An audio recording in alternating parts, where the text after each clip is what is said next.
Hey, good morning, everyone. Chris Lopez here. I want to welcome you to today's webinar. We're going to do a deep dive into the Northern Colorado real estate investing market.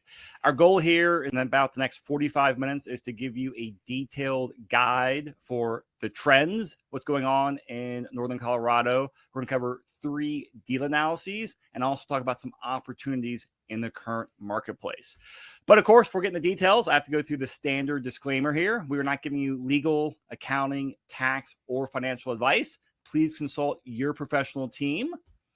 And I've got 2 great co-hosts with me here. The first is Mr. Newt Weiler. Newt, how are you? I'm well. Thank you, Chris. So Newt is our lead agent up there in Envision Advisors. He runs the Northern Colorado market. He's also the managing broker for your castle up there. So he has tons of experience, knows the market, and also knows how to build teams up there. So Newt, glad to have the webinar. Yeah, thank you, Chris. And our second co-host is Steve Medina. Steve is an investor turned realtor who also lives up north as well. And Steve is just chock full of analyses and trends. And if you want to understand what's going on, Steve is a guy to tell you and help you actually understand it, to boil it down to how to make it work for your situation, your portfolio. Steve, I'm glad to have you on the webinar and the team. Awesome. Glad to be here. So we're going to go through all this. If you guys have any questions while we are talking about, drop in the chat box, or if you're watching the recording, reach out to ideally Newt or Steve, because they are the Northern Colorado experts. You can reach out to me and I'll probably loop them in here, but we want questions live or after the recording. And we are going to go through a lot of data and slides as well on here. So if you want to see all the details, follow the link in the show notes. You can download the slide deck, and we'll have all the stuff, all this on the website very soon as well. So before we get into details of the market trends and what strategies are working on there, I want to take a quick step back and talk about our 3-factor alignment. This is a framework we use to help people understand what's the right fit for them, or as the slide says, the sweet spot. And it's really, where can we find that overlapping sweet spot between what are your goals, your risk tolerance, with what strategies work in the marketplace and that you also want to execute, and then do they work in the market? So as we go through this webinar, we're going to be really talking about the market and the strategy sections on there. The goals are obviously very, very personal, and everyone out there has their own goals. So this is why we always offer a free consultation here at the Envision Advisors. And if you're a new investor, that is a strategy call to help you kind of figure out how to get into investing, or if you're new to the market. We also have a lot of people with rental properties out there and already have a current portfolio. If you have that, great. We'll do a blend of a strategy call and also review your portfolio with our tool Property Law. I'm going to help you understand what opportunities you have and actually map out how to get to your goals. So reach out to us, or you can scan the QR code as well. And the great thing about this, now Envision Advisors is officially in Northern Colorado. Newt came aboard about 5 months ago, I think. Back in February, March. Yeah, feels like it's longer than it's been, but it's been a great thing. Steve just came on recently, and we have a dynamic duo of knowledge, strategy, agent up there to go out there and help you guys figure out if Northern Colorado is the right fit for you and how to make it work for your portfolio. All right, so now we're going to jump into the fun stuff about Northern Colorado, and we are going to start with some market data. So, Steve, give us the executive summary on Northern Colorado. Like, interest rates are high. What do we do? Yeah, well, you know what? We take what we are given. So we need to understand what the market looks like, what the long-term play, what the short-term play is, and how those blend together. So that's what we do. So right now, with high interest rate environment, we've got an opportunity to buy equity, because there's 2 people selling, 2 different kinds of sellers right now. Those that need to sell because they have some reason, and then new home construction. Some of the other strategies that are working are house hacking, because you can get in low down and then you can refinance later. And then there's some new construction out there that's got some amazing deals, because they're trying to offset some of the costs that are happening because of higher interest rates. So those are really good things that are out there right now. So some of the things that are even more positive about Northern Colorado, it's got the fastest growth in Colorado. So we've got 2 counties that are 51% of the growth out of 64 total counties in Colorado. So that's a big deal. You've got a ton of jobs coming up there. and you've got a ton of big investments that are coming in up there. So those things make a really good opportunity in Northern Colorado. And so that's where we're seeing some of the things. And that's what we're going to talk a lot about today. Yeah. And you got the most important things: job growth, population growth. And I definitely someone that's Denver based, I definitely see Northern Colorado as a huge opportunity for new construction, which is often on the easier side of buying rentals since they come with warranties and have less stuff breaking usually.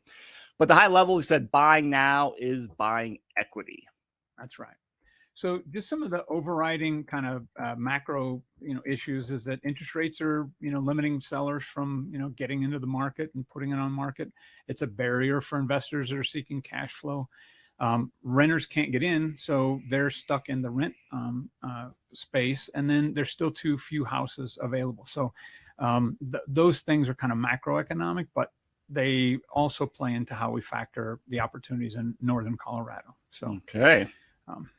And then some of the opportunity costs I think are important to look at too, because we don't always look at those. If we use our forward long-term vision and we see that rates will come down at some point, they won't stay artificially high forever. That means that when they start to get down, people are going to take that pent up demand and start to chase properties again, and that's going to drive appreciation. So not sure quite how they're talking about easing it, but that will be a real factor. So when we get back to a fairly normal, balanced market, that's going to be a factor that you don't want to deal with if you can deal with it today. Yeah, very well said. And just some quick stats here, because I've been amazed at the growth NOCO has. Yeah, with the detached housing, it's growing at a rate that's double what Denver is. And so that's pretty straightforward, but it's nice to see kind of the appreciation going up there.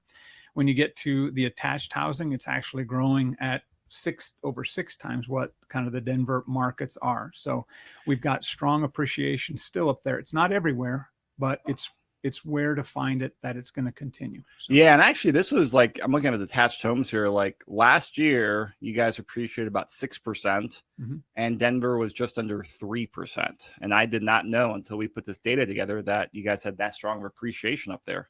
Yeah, there's some really good spots up there. Now, when you look at it kind of in totality, it doesn't always paint the correct picture, but when you start looking inside some of the smaller markets, you start to see where the opportunities are. And that's what Newt and I do all the time. Yeah. So, and for those listening to the podcast or listening to this, we have a lot of data and slides. So check out the YouTube video or check out the blog post, and all these slides will be on there so you can either see it or actually dig into all the data. But we won't put you to sleep with walking through every single chart on here. This is, just to show that over the last 13 years, the big five, they call them Loveland, Longmont, Boulder, Fort Collins, and Greeley. And they've been growing at about, over 9% appreciation. So we can't count on that, but just to show historically what's been happening up there. Is a lot of that weighted by Boulder? Boulder to some degree. Boulder's starting to flatten out a bit now, as we're seeing. So, we're seeing some of the other markets come in. So you're seeing some of these smaller markets that are the more affordable markets. Yeah, where they have, where it's fresh real estate that they can put on, and so there's a lot of people that are gobbling those up. Yeah. Do you guys have any favorite markets right now? Windsor's very popular right now. Yeah. Yeah, I honestly feel like I stumbled into that one, and it's been a great place to be. So it's like, is that where you're at now? Mm-hmm. Okay. Mm-hmm. And then you're in Loveland, right? Okay. But, also, Greeley is primed for growth. Yeah. I mean, there's still plenty of space out there to build and to find those investment opportunities that we've talked about. Great. Well, I love that we have real experts up there now. All right, let's talk about the growth drivers, because I've always I'm a keep it simple, stupid person, guys, as you probably know. And it's just like, hey, you can analyze all sorts of data and 1,001 variables. And with most things, 1 or 2 or 3 things really matter. And I think growth is it. Yeah, growth really is it, but there's some other contributing factors that are helping. So when you think about markets, if you just look, there's a certain brands are a bundle of perceptions. So when we think about Denver, we think about certain things. When we think about Fort Collins, we think certain things. When you think about Greeley, Pueblo, Colorado Springs, you get a certain feel out there. And so what we're seeing with Northern Colorado, it's got a lot of positive momentum from people that are coming up. There's tons of things to do outdoors. You can stand up paddle from 5 minutes from your house. You can do all kinds of bike riding and other activities that get you outdoors. So you have all these great outdoor amenities, but you also have the city amenities that are growing up there too.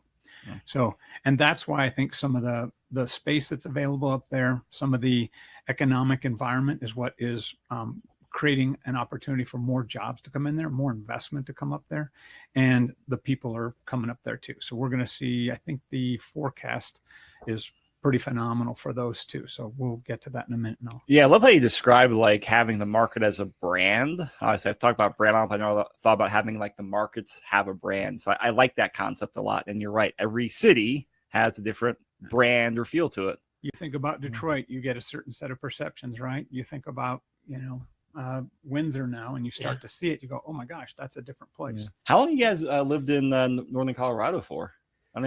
I've been there for nearly 30 years now. Okay. So you've seen lots of change. I have. I've seen it grow tremendously. It's grown huge compared to when I moved there in 94. Yeah, I bet.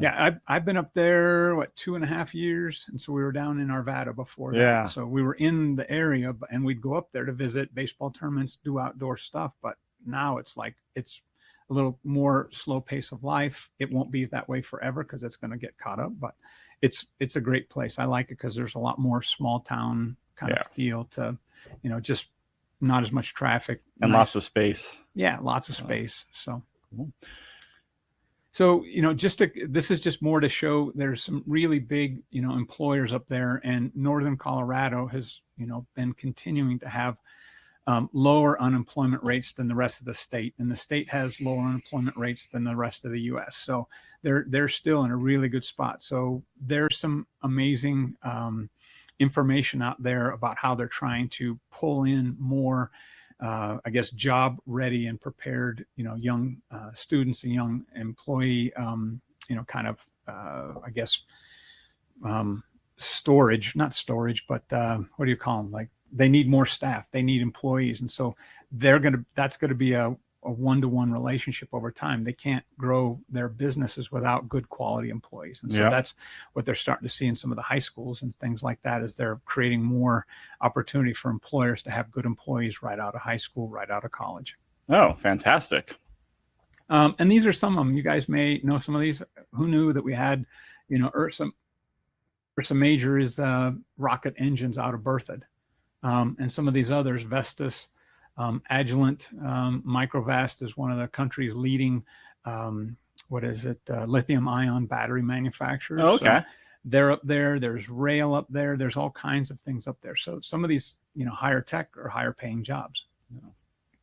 This is my favorite one, the population growth. If I could pick one statistic to look at and make a decision on, it'd be population growth. Well, and this one's kind of caught me by surprise too, because I could see the growth going, but when I started digging into the numbers, it was like, wow, out of 64 counties, 2 provide over half of the growth.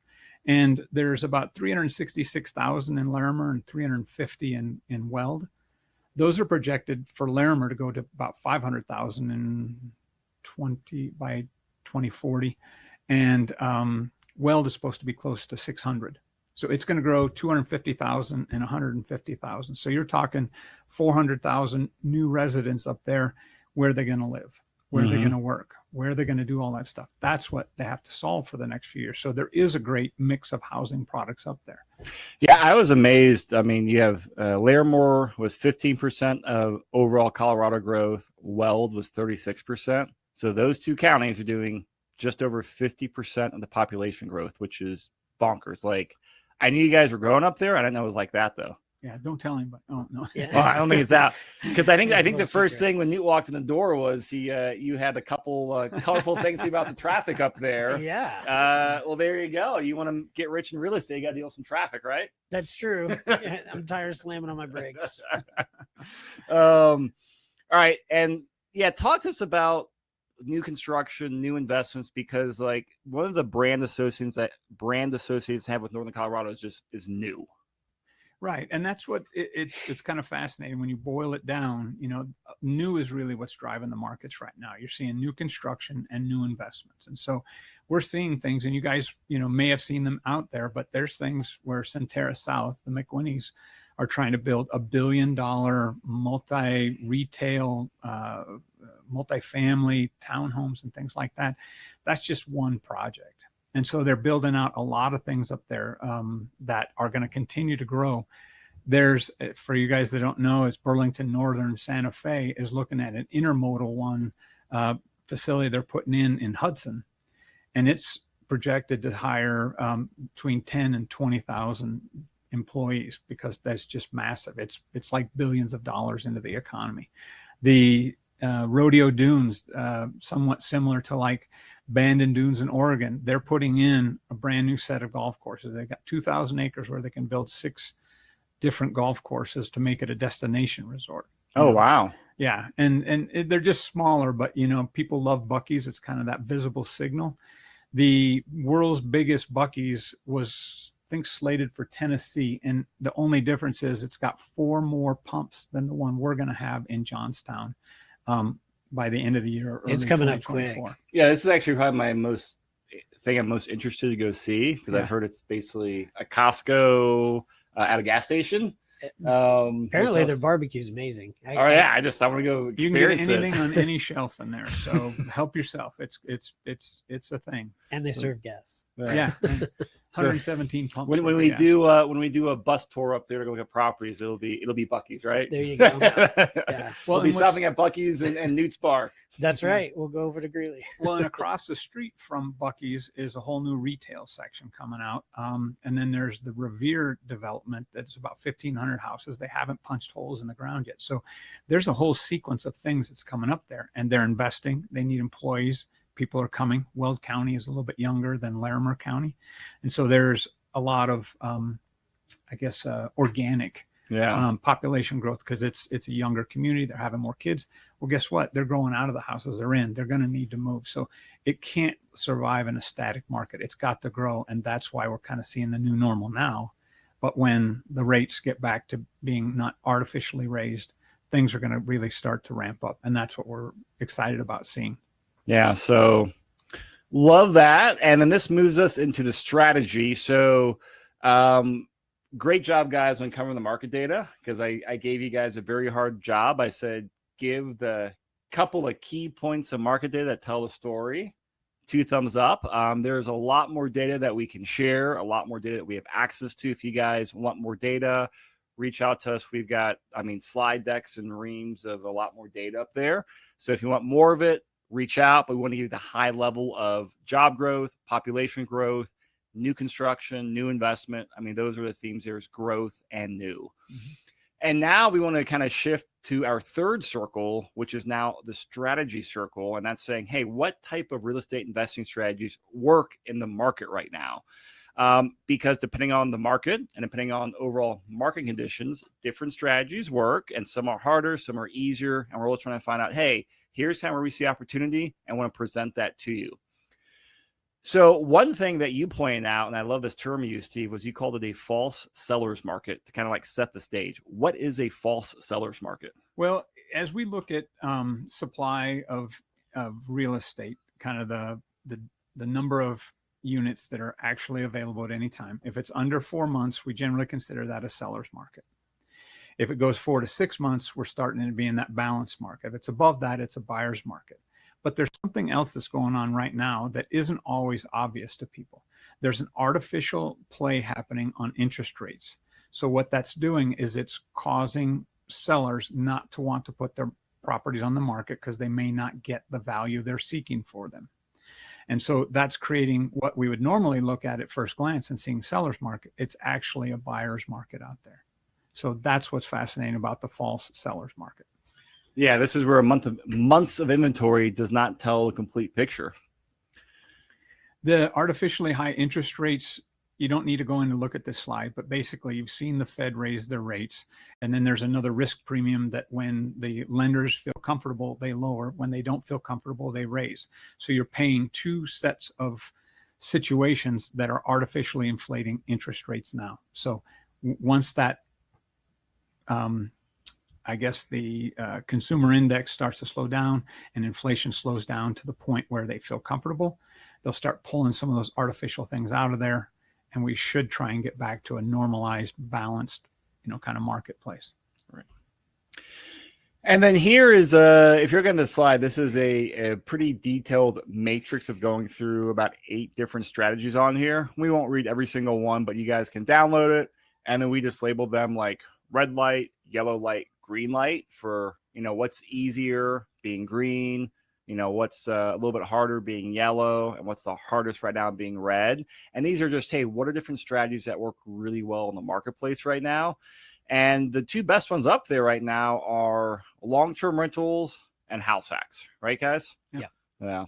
And then the other ones, medium-term rental, short-term rental, room by room, BRRRR, wholesale flipping, all their strategies. They're great strategies, harder to execute right now. And where we're putting a lot of energy into education and also helping our clients go is really into those 2, the long-term rentals and house hacking. Why? Well, because they are proven long-term wealth building strategies. Like they're very simple, they're very straightforward, and make a lot of people rich. But also more importantly, like, hey, we can't change the market. Like I said earlier, Steve, we kind of take what we're given and we say, hey, we've analyzed all the data. You guys walk properties, you own up there, you invest up there, you talk to clients, you say, hey, here's where we're finding the sweet spot. And those 2 are the long-term rentals and house hacks. So now we're going to shift into actually going through 3 deal analyses. The first being new construction, the second being a 1-year case study on a house hack, and the third is going to be a house hack fourplex. So 3 great strategies that all work in the marketplace. So Steve, I know this first one is a new construction one. It's a great equity deal. Walk us through it. Yeah, this one's pretty straightforward, and it's allowing us to kind of see what some of the builders are doing. So you have small builders, medium-sized builders, and large builders. They all approach things differently. Big builders have contracts with lenders. Medium-sized ones don't necessarily, small ones don't. So there's some other things that can happen. But what they're trying to do is offset some of the cost of increased interest rates and the cost of getting loans. So what is happening in some of these is they are offering up discounts, and then they're offering up concessions to help offset the cost of loans. So in this particular one, we have to know which ones, because you can find some of these out on the MLS, but they don't put all of the information out there because they're not as sometimes capable of knowing how to put it all into the MLS and some of that to be able to explain it correctly. So we're seeing some of those. We talk to the builders. We know what they kind of have as trying to finish off one of their developments. And so this is one of them. It's in a really good model up there that people would really like to use for rentals and for house hacking. And so it was on sale for $63,000 below. So if you bought one that had a month out to be able to be ready for completion, you'd pay the rack rate, you'd pay the list rate.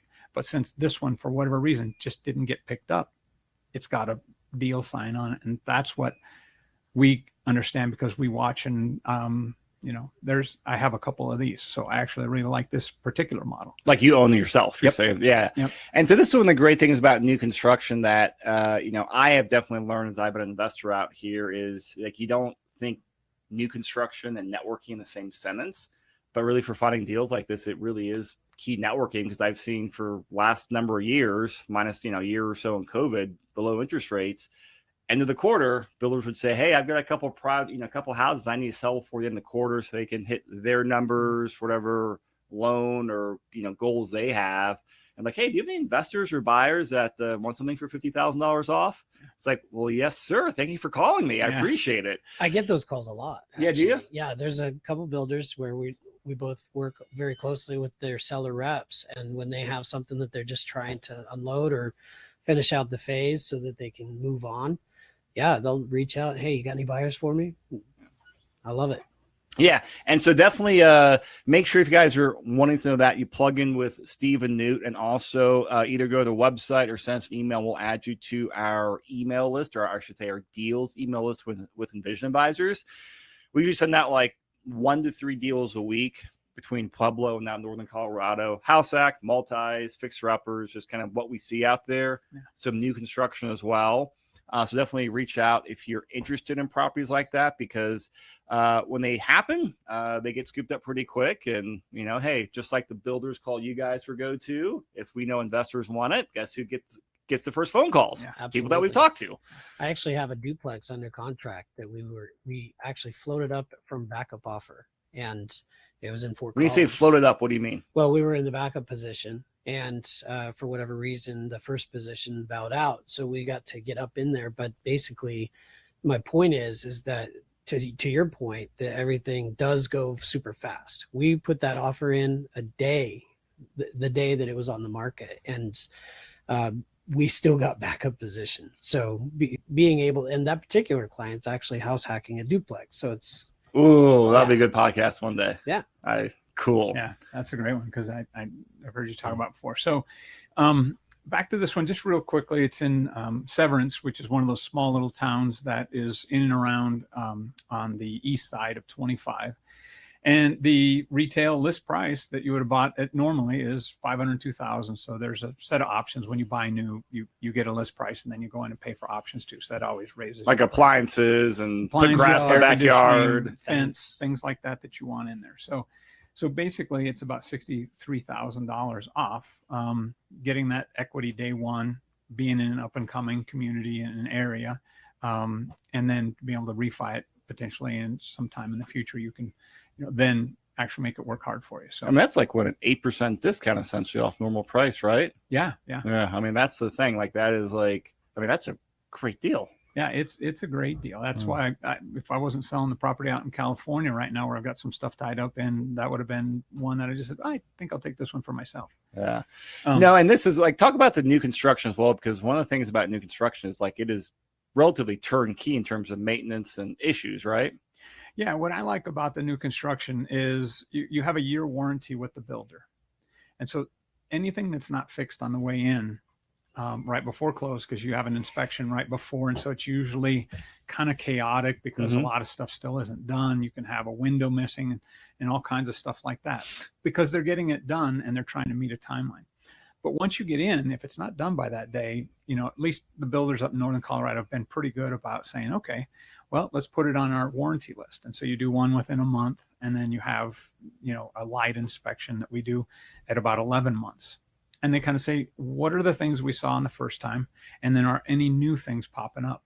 And then you put that back into the builder. So you kind of have a break-in period of the first year. If you're a house hacker, if you're just a landlord, there's a little coordination you need to do with, like I use a property manager. So the property manager and the subs, I give them the renter's information, and then they'll coordinate getting some of the stuff completed.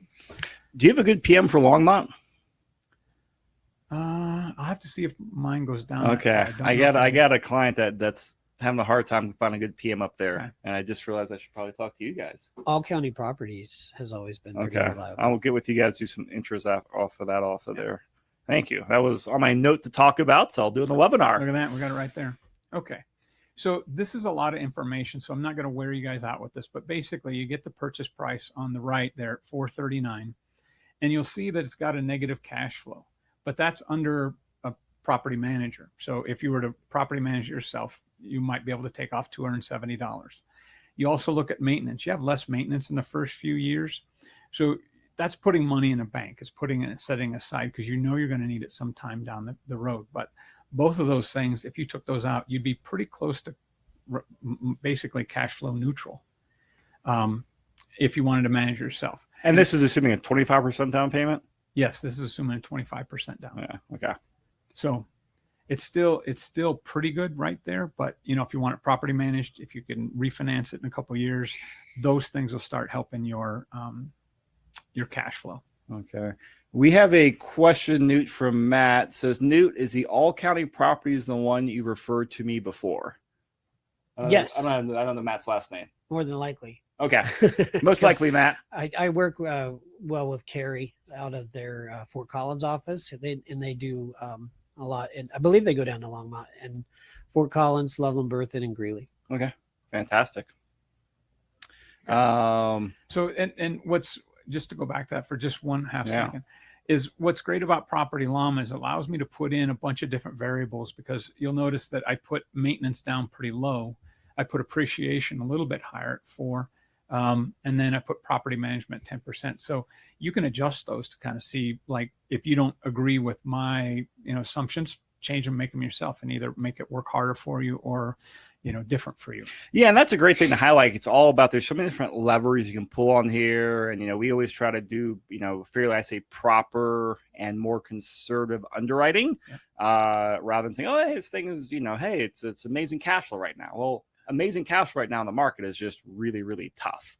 But this is why, you're looking for, hey, new construction deals with equity upside. Hey, that's a really good opportunity in the current marketplace, but you're not going to get rich off day one cash flow. Right. You've got that long-term mindset. Wow. And as another note here, we got these are screenshots of Property Llama up here.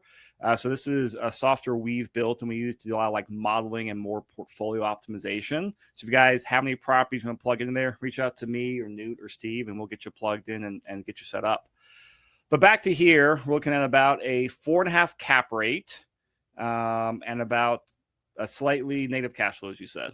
Yeah, and I noticed that when I did it in Property Llama, I didn't change it, but because the cap rate is on the purchase price and not the ARV, it actually is over 5% cap rate if you use the ARV, not the purchase price. Oh, nice. So that's what the equity does. So, so year one, you're going to see about a $22,000 return if you look at the 4 quadrants of real estate wealth building. And that's with a negative cash flow. So you need to feed that beast for a little bit until you can go back in and refinance it. And so you're going to be able to have that. And then if you could refinance it after kind of 12 to 24 months, the ROE is going to start kicking right back up because you want that higher ROE. You bought equity going in, so that it actually makes the ROE a little bit more strained in year one. But then when you take the strain off by not having artificially high interest rates, it get back to what it should be able to do. And that's more of like that 16, 17% ROE. That's where we like to see them. Yeah. Fantastic. Well, great job on sharing this. So thank you. And as another note on here, we're going to be doing a lot more deal analyses in Northern Colorado. We're currently building out a new section on the Denver Investment Real Estate website to host the trends, the updates, and start adding a couple deal analyses a month that you guys either see or close, with yourself or clients. So make sure you plug into there if you guys want to stay up to date on the Northern Colorado deals. All right, let's talk about this one. This is the second deal. And I know you're very close to this one, Steve. Yeah. So, the flip side of getting the deal on it is to take a look at one under kind of normal circumstances and seeing some of the appreciation there. So it's a little bit different, but it's actually the same model that we just got through talking about, but it was purchased a year ago in May. And what the cool thing about it is we just paid list price for it. So the list price on it is like buying an iPhone or something like that. You don't go in there and negotiate. Just say, you know what, I'd love to have it. I'll do it. Good analogy. Yes. And so that's where the builder was at that point. And so buying that property, living it for a year, and then having them move out, well, that is an easy way to be able to kind of get in and get that done. So, and it's right on the MLS. But the networking, again, does help because when they're getting ready to launch these, having relationships with the builders and knowing when they're going to come out with it, you can be ready before most people can be ready. So it's kind of like, an opportunity because you're behind the curtain, not on the other side of the situation. So it's 2.5 baths. You look at the list price there, and when I say list price, that's really what the base price was plus options, and so you get an out the door price of about $492. Yep, so about $492. So that's like the one from the year later that just sold. But it's in a slightly more desirable area. So it's new construction. It's a high demand community. So it actually commands higher rent rates than some of the surrounding communities. So go ahead and move to the next one there. Finding it is just, I was able to watch the phases as they're coming in, and I knew which one I wanted. I knew which model I wanted. I knew all those things. So I was able to tap that in right away. And so that's what we can do. So, and the great thing was we went and got the appraisal done on it. And so sometimes on new builds, you don't get full appraisal because you're adding in certain things like the options, and it can struggle. This actually came back as an evaluation of $29,000 over what we paid for it. So Now, is that fluctuating with kind of the market right now? Sure. But will it be long-term? No. So this is where you can see some of these. I put in a slightly higher appreciation rate. Sorry, easy for me to say. At 5% because of this development's style. The other one was 4%. So when you look at those, you see about a 466 negative cash flow. Well, that's because it's got maintenance and property management in it. And so those two things, again, get you a little bit closer if you were going to self-manage it. But I prefer not to do that that way. So, and then and that could be made up too when this is your son, right? Yep. Excuse me, when your son moves out and renting that extra room. So that can be made up as far as the bringing him offsetting against the there's property a few management. different things. Yeah, there's a few different things. If he was going to stay in it and house hack, but we actually took and put it up and rented it. So that was the goal, is to kind of get it fully out. And basically I did the analysis and the underwriting at about $200 less than we actually got for it. I was actually pleasantly surprised. I was not wanting to disagree with my property manager, but I said, "Are we sure this is it?" He said, "Yeah." And so we got it, and it's like $200 more than what I was forecasting. So rents, we got $28.95. Yep. Wow. Yeah. Okay, that's solid rent. Yeah. So that's a solid rent. And then plus they pay utilities. Yeah, they pay all their utilities. So in that other income, you'll see there's actually, we bill back for trash. We bill back for non-potable water. So they pay for those, and it's a pet. Okay. So a little pet rent doesn't hurt. Oh. And with the escalation, it's tough to see over time, but you see that ROE because it costs a little to get in. It's like $28,000 to be all in to get in to secure a $500,000 property that will grow. So that leverage is really key. That's what gives us the 48% ROE, because it's so little. It's not 25% down, it's 5. Yeah. So right now we're very pleased with the way it's going. And when I talk to people about negative cash flow, they generally go, "Oh my God, I can't believe, why would you even think that?" But when you start to look at all the numbers and say, how long can I feed that beast? Because in 4 more years, the PMI drops off. That's $170 a month. And then your interest or your appreciation on rents should be up to a point where it should roughly cash flow.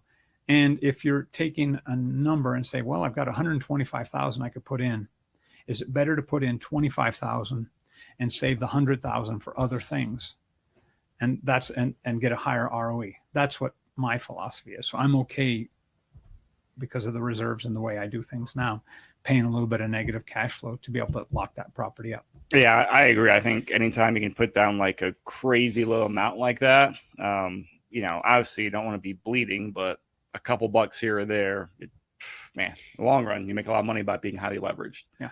Assuming rents go up and prices go up, which they are speculative. It should. Yeah, it looks like it should keep going up in Northern Colorado, as in with most markets around Colorado.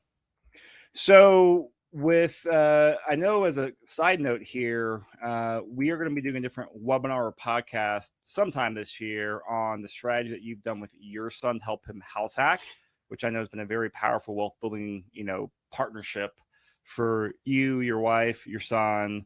So we'll go into details on that. If anyone out there is interested in how Steve structured that, definitely reach out to him, email him, or give him a call. And I know you're more than happy to walk him through it. Yep. But we'll have an official podcast out sometime in the near future on that. But it's a really cool strategy.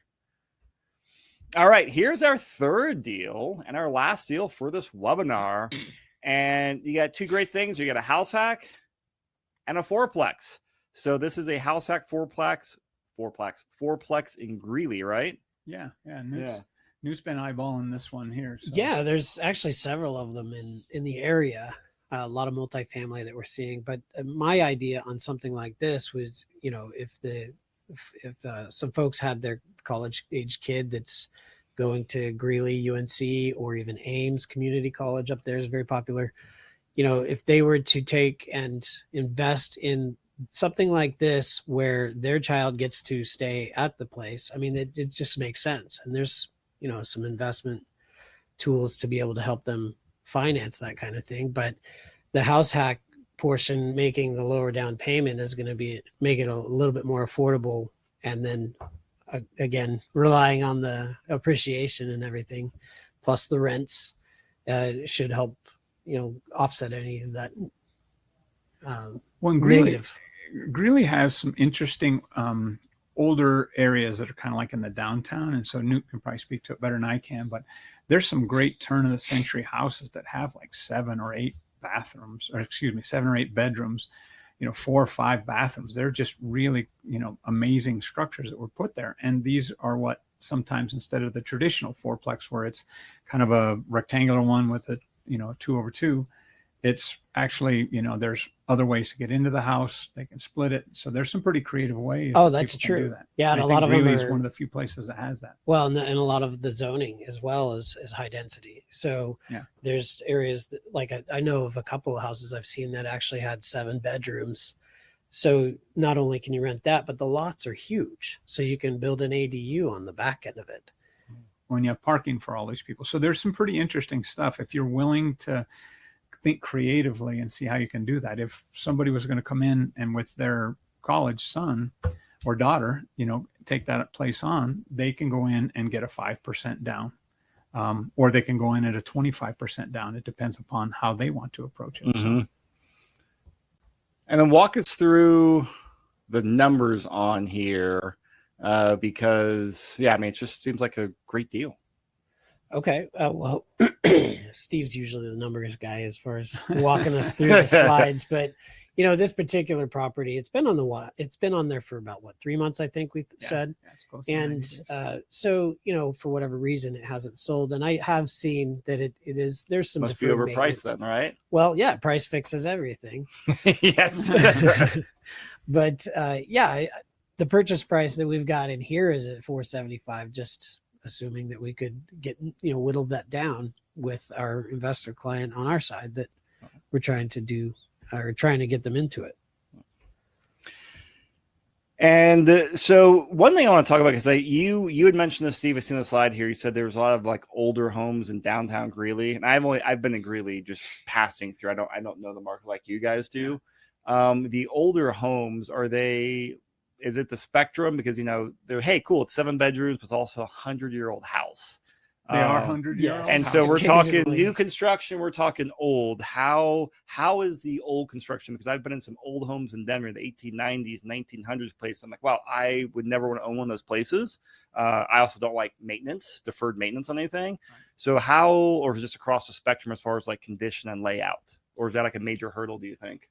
I think it's one of those, and Newt speaks to it better than I do, but I'll just say that there's probably less appreciation and more chance for cash flow in these. So when we did the underwriting on this, we went, about as high as we wanted on the maintenance, because there's going to be more of that. But because and they're probably going to get a little less appreciation because of the area it's in, and so it is a 100-year-old house. Okay, so a little bit more of a cash flow play versus appreciation play. Cash flow plays still left, and that's where there's some of them there. So it's creative. So if they've got 4 units in there and they all rent at different rates, the person that's house hacking can take the smallest one and manage it, so they don't need property management. Yeah.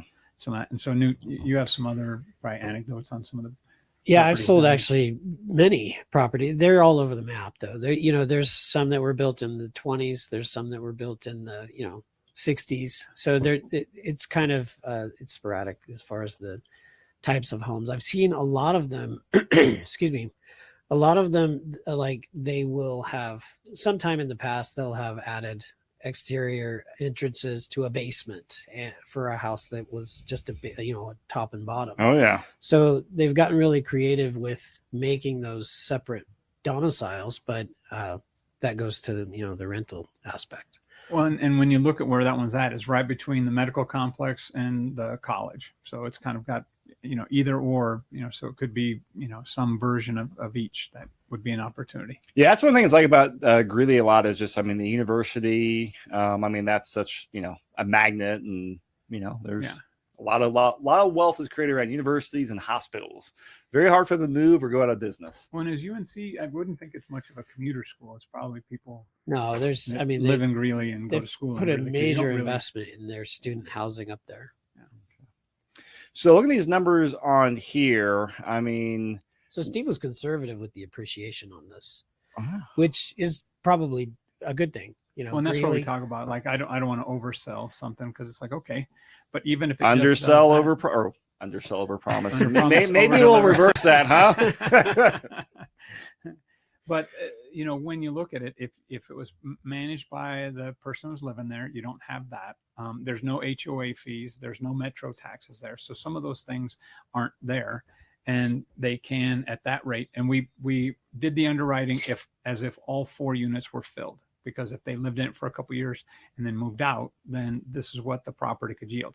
Then what the value of it to the person living in it is take the lowest cost one in there Mm-hmm. and then reduce that, and that's what it costs to live in there. And I think when we looked at it, it would be $250 a month for the individual to live in there and manage it. So they have a home to go to school from as a point, and then they have 3 other people renting that are offsetting, you know, 90% of their cost. Oh, that's great. I love those types of plays. And then longer term, so these sound like it could be great for just a straight long, you know, like a landlord investor. Hey, let me buy a property, get exposure to Northern Colorado, have good cash flow, have high demand. So that's one play for long-term college rental, or doing a house hack turn to rental, right? Those are kind of two best things you see for this type of property. And in Well, and that's downtown where a lot Greeley, of people, you know, kind of get the notion that they want to get into a duplex, or fourplex. And this gives them the opportunity because there's not as many available. I think there was 44, I think, on 2 to 4 units between Larimer and in the whole MLS, I believe. yeah. So there are some out there, but this is a really good one to as an example. Now you may get in deep into the inspection and find some things. Maybe that makes it cheaper, and then you pay for it through that. But you know, they're worth exploring because there's opportunities there for the right investors. So everybody does it differently. All right, so those wraps up the deal analyses, and then we got the last part of the webinar here is just going through a couple of frequently asked questions as well, for questions that we get a lot for clients up there, and also just some market nuances as well. So Steve, walk us through these. Well, just quickly, we kind of talked about cash flow versus appreciation.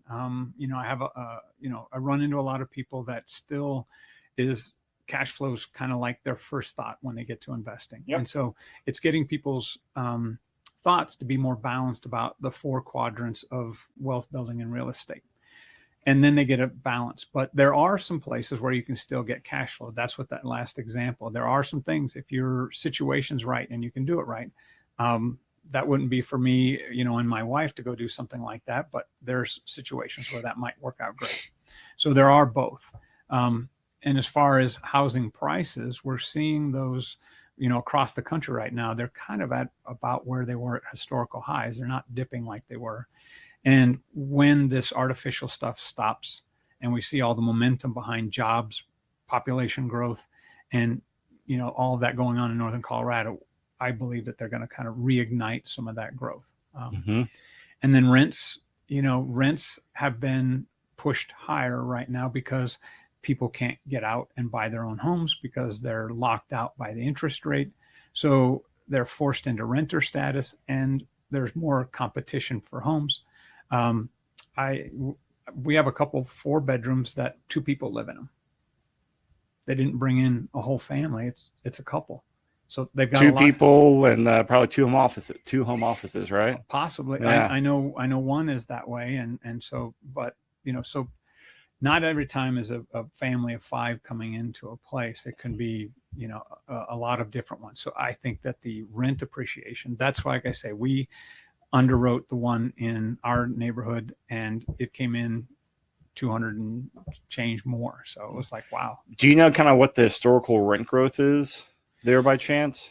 Historical is a little tougher, but Or current rent growth? last year's probably for single families probably been around 6%. I was Oh talking wow, with so my that's property very manager. strong as well. Yeah. So, and I looked at some of the ones we have, and that's you know, some we actually did a turn, so we were up 12% because we were able to get it back to market.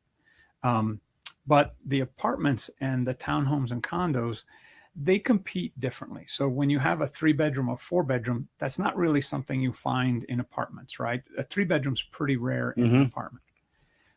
So when you got a 4-bedroom, you're not really competing against them. But when you start to get to 2 bedrooms in a townhouse or a condo, you're starting to compete with 2-bedroom apartments. And so that holds it down a little bit. So I've heard numbers more like 2% appreciation on rents in those. Okay.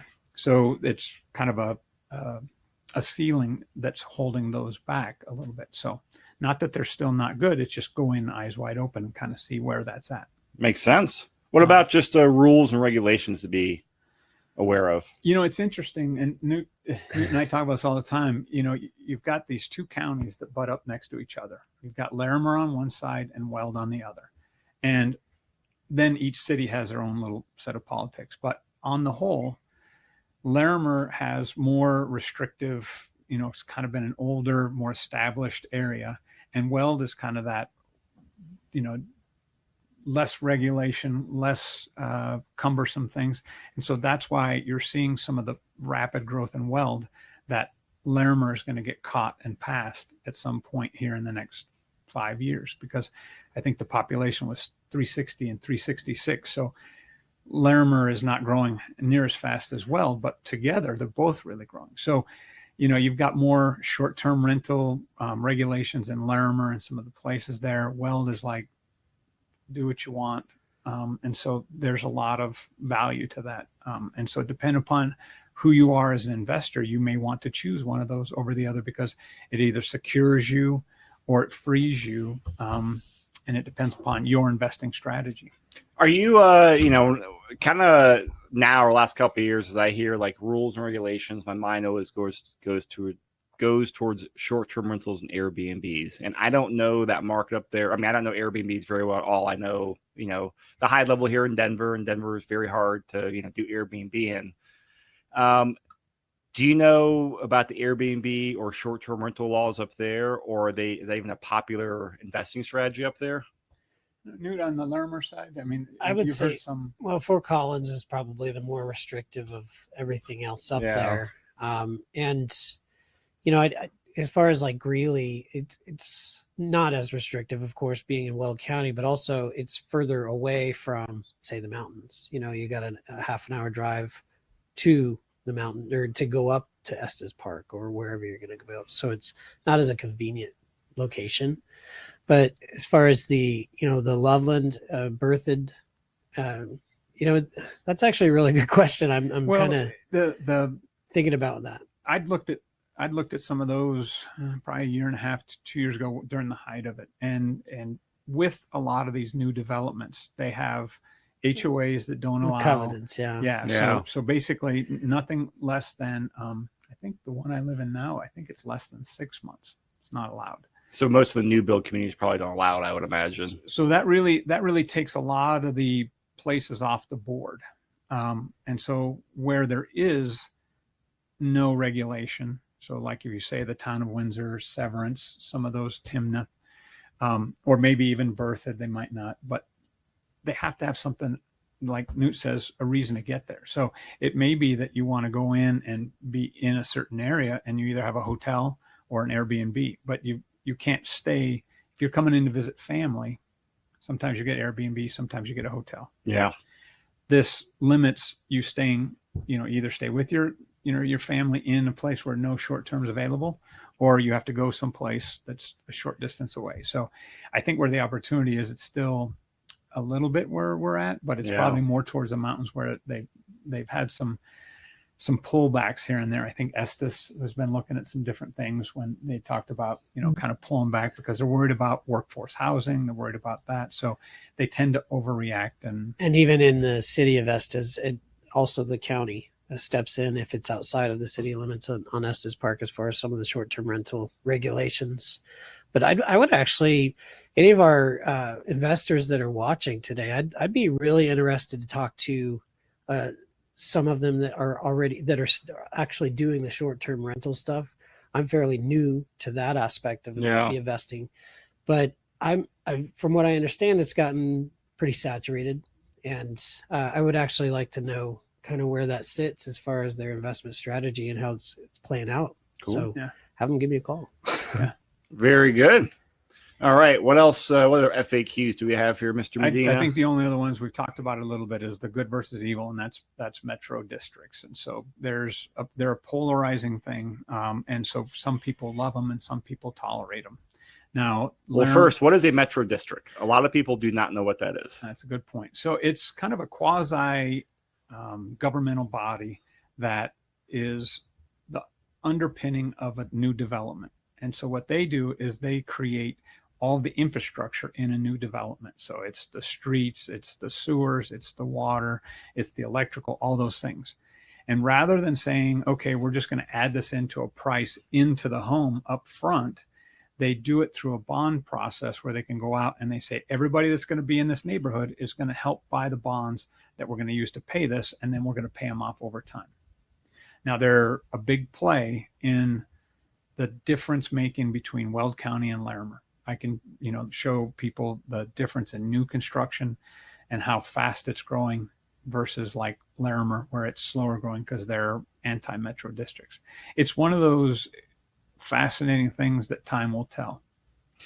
But I mean, the new build rentals that you own, are they in metro districts, Yep. Steve? Okay. Yeah, most of them. Okay. I mean, so like I know, like I said, there's a whole spectrum of them.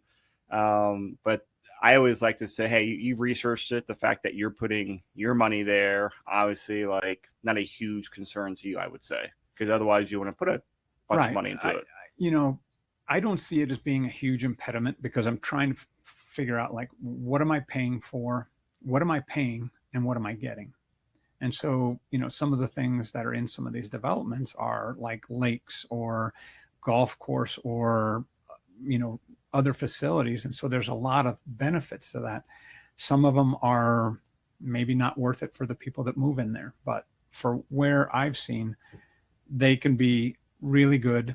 But I'd love to make sure that they still have more oversight over time, because in theory, you should be able to pay them off someday. But since they're still so new, you don't see 20 years, 25 years down the road, you should be able to pay off those. Well, I think to give you guys a little more context, I think Highlands Ranch is probably the most well-known metro tax, in at least the Denver area. Yeah. I mean, I live there, and I think, they're a great role models, not the word, I guess, case study for metro tax districts, but they've worked extremely well. Like I said, not good or bad, but if you are buying a place, make sure you check to see if it's in the metro tax. And if you do, go in there and do due diligence on the metro tax, because I've heard some horror stories. Yep.